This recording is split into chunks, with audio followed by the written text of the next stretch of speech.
The book of Exodus, chapter 35. Then Moses called together the whole community of Israel and told them, "These are the instructions the Lord has commanded you to follow. You have 6 days each week for your ordinary work, but the 7th day must be a Sabbath day of complete rest, a holy day dedicated to the Lord.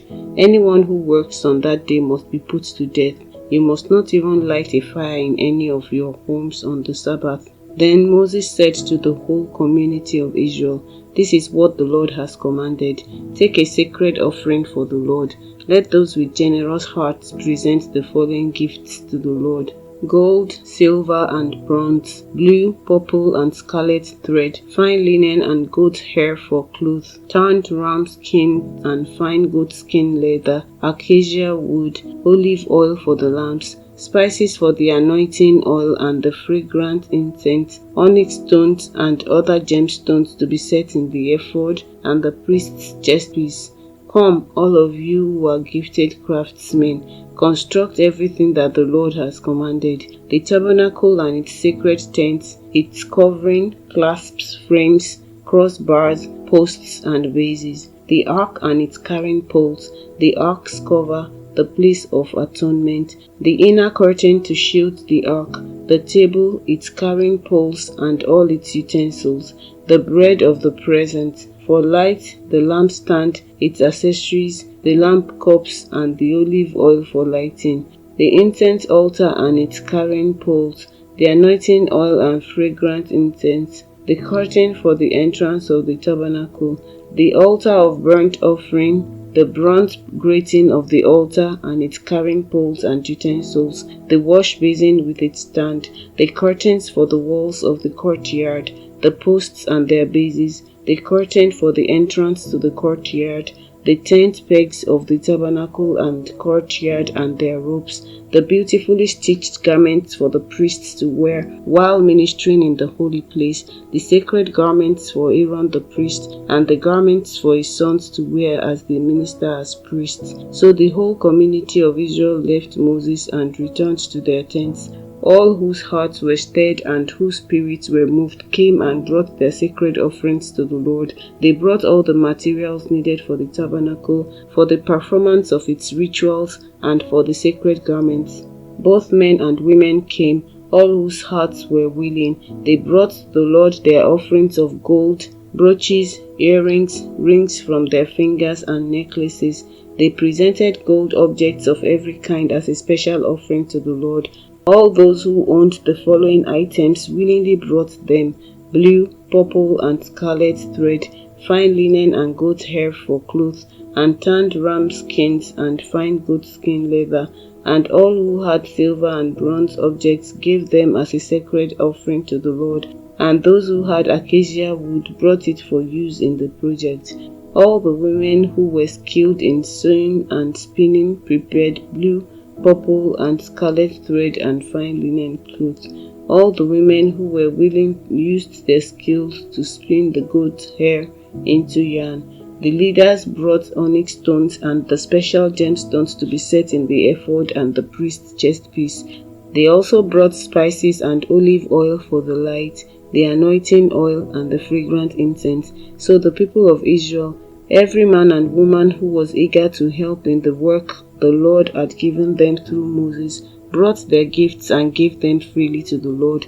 Then Moses told the people of Israel, "The Lord has specifically chosen Bezalel son of Uri, grandson of Ur, of the tribe of Judah. The Lord has filled Bezalel with the Spirit of God, giving him great wisdom, ability and expertise in all kinds of crafts. He is a master craftsman, expert in working with gold, silver and bronze. He is skilled in engraving and mounting gemstones and in carving wood. He is a master at every craft. And the Lord has given both him and Holiab, son of Ahishamach of the tribe of Dan, the ability to teach their skills to others. The Lord has given them special skills as engravers, designers, embroiders in blue, purple and scarlet thread on fine linen cloth and weavers. They excel as craftsmen and as designers." Chapter 36. The Lord has gifted Bezalel, Oholiab, and the other skilled craftsmen with wisdom and ability to perform any task involved in building the sanctuary. Let them construct and furnish the tabernacle just as the Lord has commanded. So Moses summoned Bezalel and Oholiab and all the others who were specially gifted by the Lord and were eager to get to work. Moses gave them the materials donated by the people of Israel as sacred offerings for the completion of the sanctuary, but the people continued to bring additional gifts each morning. Finally, the craftsmen who were working on the sanctuary left their work. They went to Moses and reported, "The people have given more than enough materials to complete the job the Lord has commanded us to do." So Moses gave the command, and this message was sent throughout the camp. "Men and women, don't prepare any more gifts for the sanctuary. We have enough." So the people stopped bringing their sacred offerings. Their contributions were more than enough to complete the whole project. The skilled craftsmen made 10 curtains of finely woven linen for the tabernacle. Then Bezalel decorated the curtains with blue, purple, and scarlet thread and with skillfully embroidered cherubim. All 10 curtains were exactly the same size, 42 feet long and 6 feet wide. 5 of these curtains were joined together to make one long curtain, and the other 5 were joined to make a second long curtain. He made 50 loops of blue yarn and put them along the edge of the last curtain in each set. The 50 loops along the edge of one curtain matched the 50 loops along the edge of the other curtain. Then he made 50 gold clasps and fastened the long curtains together with the clasps. In this way, the tabernacle was made of one continuous piece. He made 11 curtains of goat hair cloth to serve as a tent covering for the tabernacle. These 11 curtains were all exactly the same size, 45 feet long and 6 feet wide. Bezalel joined 5 of these curtains together to make one long curtain, and the other 6 were joined to make a second long curtain. He made 50 loops for the edge of each large curtain. He also made 50 bronze clasps to fasten the long curtains together. In this way, the tent covering was made of one continuous piece. He completed the tent covering with a layer of tanned ram skins and a layer of fine goat skin leather. For the framework of the tabernacle, Bezalel constructed frames of acacia wood. Each frame was 15 feet high and 27 inches wide, with 2 pegs under each frame. All the frames were identical. He made 20 of these frames to support the curtains on the south side of the tabernacle. He also made 40 silver bases, 2 bases under each frame, with the pegs fitting securely into the bases.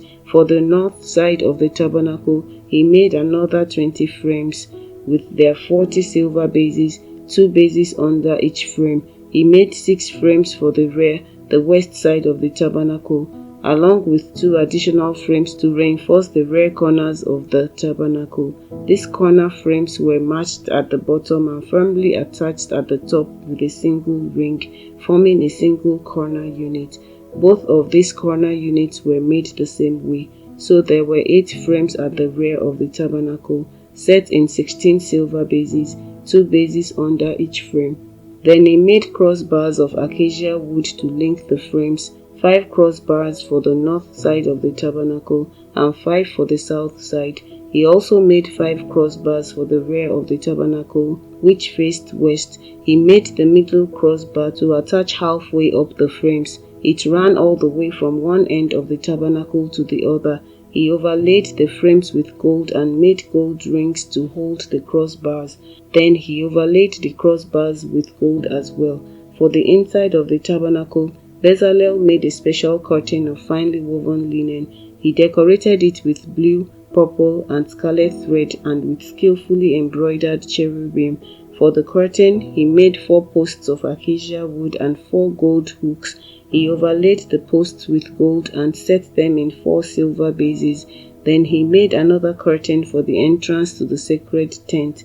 He made it of finely woven linen and embroidered it with exquisite designs using blue, purple, and scarlet thread.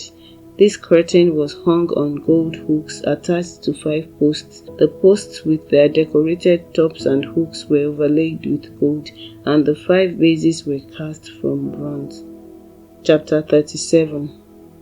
Next, Bezalel made the ark of acacia wood, a sacred chest 45 inches long, 27 inches wide, and 27 inches high. He overlaid it inside and outside with pure gold, and he ran a molding of gold all around it. He cast 4 gold rings and attached them to its 4 feet, 2 rings on each side. Then he made poles from acacia wood and overlaid them with gold. He inserted the poles into the rings at the sides of the ark to carry it. Then he made the ark's cover, the place of atonement, from pure gold. It was 45 inches long and 27 inches wide. He made 2 cherubim from hammered gold and placed them on the 2 ends of the atonement cover. He molded the cherubim on each end of the atonement cover, making it all of one piece of gold. The cherubim faced each other and looked down on the atonement cover. With their wings spread above it, they protected it. Then Bezalel made the table of acacia wood, 36 inches long, 18 inches wide, and 27 inches high. He overlaid it with pure gold and ran a gold molding around the edge. He decorated it with a 3-inch border all around, and he ran a gold molding along the border. Then he cast 4 gold rings for the table and attached them at the 4 corners next to the 4 legs. The rings were attached near the border to hold the poles that were used to carry the table. He made these poles from acacia wood and overlaid them with gold. Then he made special containers of pure gold for the table, bowls, ladles, jars, and pitchers, to be used in pouring out liquid offerings. Then Bezalel made the lampstand of pure hammered gold. He made the entire lampstand and its decorations of one piece, the base, center stem, lamp cups, buds, and petals. The lampstand had 6 branches going out from the center stem, 3 on each side. Each of the 6 branches had 3 lamp cups shaped like almond blossoms, complete with buds and petals. The center stem of the lampstand was crafted with 4 lamp cups shaped like almond blossoms, complete with buds and petals. There was an almond bud beneath each pair of branches, where the 6 branches extended from the center stem, all made of one piece. The almond buds and branches were all of one piece with the center stem, and they were hammered from pure gold. He also made 7 lamps for the lampstand, lamp snuffers, and trays, all of pure gold. The entire lampstand, along with its accessories, was made from 75 pounds of pure gold. Then Bezalel made the incense altar of acacia wood. It was 18 inches square and 36 inches high, with horns at the corners carved from the same piece of wood as the altar itself. He overlaid the top, sides, and horns of the altar with pure gold, and he ran a gold molding around the entire altar. He made 2 gold rings and attached them on the opposite sides of the altar below the gold molding to hold the carrying poles. He made the poles of acacia wood and laid them with gold. Then he made the sacred anointing oil and the fragrant incense, using the techniques of a skilled incense maker.